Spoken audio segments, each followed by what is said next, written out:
And that's it, and that's that. I don't know if you guys noticed that the fucking director of The Exorcist retweeted me and Joe Rogan doing a fucking thing on him. And I've never been so happy in my life. His name is William Friedkin. He was the director of The Exorcist, and he was the director of The French Connection. This guy was a bad motherfucker. And about 2 weeks ago, I got a call from a friend of mine, John Salami, that he goes, "You're not going to believe it. Fucking William Friedkin just retweeted you and Rogan," because I was giving Rogan an ear beating about what I think is The Exorcist. You guys have heard the ear beating before about me telling you The Exorcist is one of the greatest stories of all time. He fucking retweeted it. And I hit him back with a thank you, and he hit me back with a thank you. So my week is fucking good last week. I forgot to tell you that shit, motherfuckers. What do you think you're dealing with, Joey Bananas and shit? You like the little fucking sweater with the International on it, don't you? Looking handsome today. This is an old fucking sweater. My wife could never shrink it. This is when I was like 418 pounds. I just wore it. It's starting to get a little nip in the air. And I want to look good for you people. I don't want to be wearing no fucking t-shirts like I'm 20 years old. I'm a 57-year-old grown man, for fucking Christ's sakes. But I don't know what else to talk to you cocksuckers about. All I know is it's been great. My 2 months here. I'm happy I made the move. I'm happy you fuckers supported me. You know, I still get questions. Like last night, one of my dear friends called me. I know this guy since the 6th fucking grade. And this is what he asked me last night, about 11 o'clock. I'm trying to watch the fucking news or something. I don't know what I was watching last night. I was trying to watch that 2 nights ago. I was watching that horrible Dallas football game. Oh my God. The Dallas Cowboys got to get it together. I mean, listen, I know it's a COVID season, but that's America's team. They looked horrible the other night.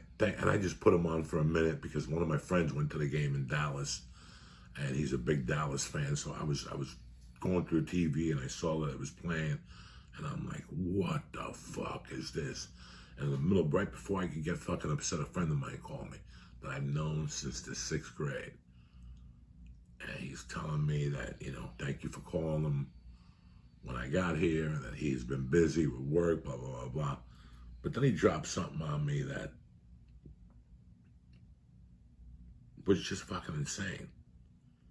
He asked me, he goes, "Tell me the truth, I've known you a long time. Why did you really move here?" And I go, "What are you talking about?"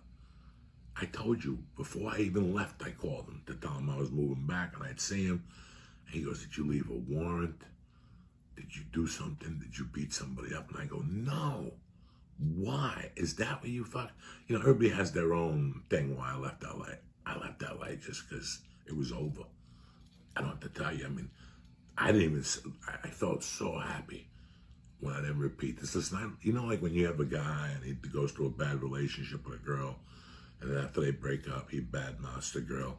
I'm not here to badmouth California. California was very good to me. I had a great time in California. I wouldn't stayed out there for 23 years. It became something else. And after I came here, I caught myself a couple times talking about California in a negative way. And I'm like, you know what? I'm not going to say that shit no more. If somebody brings it up to me, I got no problem with it. The other day I went to the park to watch a basketball game. Jimmy's kid was playing basketball. And somebody said to me at the park, "Did you see what California's governor is doing now?" And this is what I said to you. For the last 4 years in California, I don't know what it is, I felt like I've been in a reality show. I really have. The last year and a half of me living in California, I think I was on a reality show. With what was coming out of people's mouths, what people were starting to say, what people were thinking. It was, and this includes everybody. I mean, a lot of people would drive me crazy in California. I don't know where, you know, this fucking non-participation, this participation trophy, that shit started biting us in the ass in LA like 4 years ago because people were expecting stuff for free, like they'd never done nothing. But all that shit aside, that doesn't bother me. What got me going was the political side of things. You know, July 12th, no school for a year. Listen, we got to say no school until further notice. We're trying to take care of the problem, not just shut down the school for a year. Personally, I don't know Governor Newsom. Personally, I don't know Mayor Garcetti. I don't know anybody. I really don't. I know a guy that worked for Garcetti as an assistant, whatever, but I don't know anybody up there. I don't have much knowledge on politics and whatnot. I tell you the little secrets I have, but I don't have much. I don't know anything. I don't know anything about Nancy Pelosi. I know that now people are opening up fucking barbers because ever since Nancy Pelosi got her head done with no mask on, people said, fuck you. I'm doing what I need to do with no fucking mask on. So I do know all that shit's going on. But the other day, Newsom, I guess, said something. I did not read it. I did not hear it. Thank God. Like I said, I'm trying to keep my mind clear and trying to stay a little fucking happy. I just want to be happy.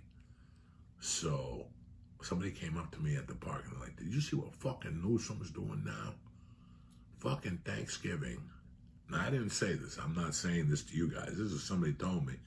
And then I asked a friend of mine. He's like, yeah, he made that fucking quote. Thanksgiving, 2 families could come over for 2 hours. Just 2 families. So it's your family of 3 or 4 and another family could come over. He wants you to hopefully get them tested. But for 2 hours only for Thanksgiving, no singing, laughing, yelling is allowed. This is the kind of shit that you sit there and go, what? This is communism. 2 hours, 2 parties, 2 families, no singing, yelling, no Halloween. That's communism. Listen, give everybody a choice. Give everybody a fucking choice. Here in New Jersey, there's kids that go to Mercy School that their parents aren't letting them go to school. I respect that decision. For me, I don't have, if Mercy had 2 brothers and sisters, I don't know how I'd feel. Maybe I'd feel differently. Maybe I'd just homeschool them, get somebody to come in and have them play all fucking day. Their brother and sister. That's what families do. But since she doesn't have a brother or a sister, and I have no brothers and sisters that have cousins or whatever, it's not like I could just leave her at home all day.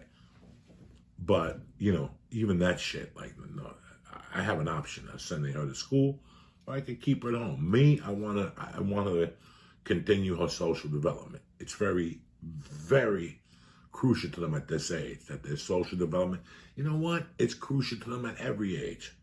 You ever go to a daycare and you go to your daycare where your kid is 5 and he's in there with 3 and the kids that are 3 are advanced because they're around more kids all the time. They're around more kids. They see it. They learn from fucking watching. They imitate. But I got a solo child. I can't, I'm 57. There's nothing about me that spells kid out, except that I get goofy once in a while. There's nothing about me. I feel bad for her because, I know how to play wiffle ball and all that shit, but like she plays board games and stuff. I don't know how to play no fucking board games. She wants to play like Uno. I play Uno with her, and I play like this game that you have to fucking hit a board, and the dice comes up, and then you have to move. It's sort of like Monopoly. You have to get 4 pegs. But all that other shit, I don't know what the fuck is going on.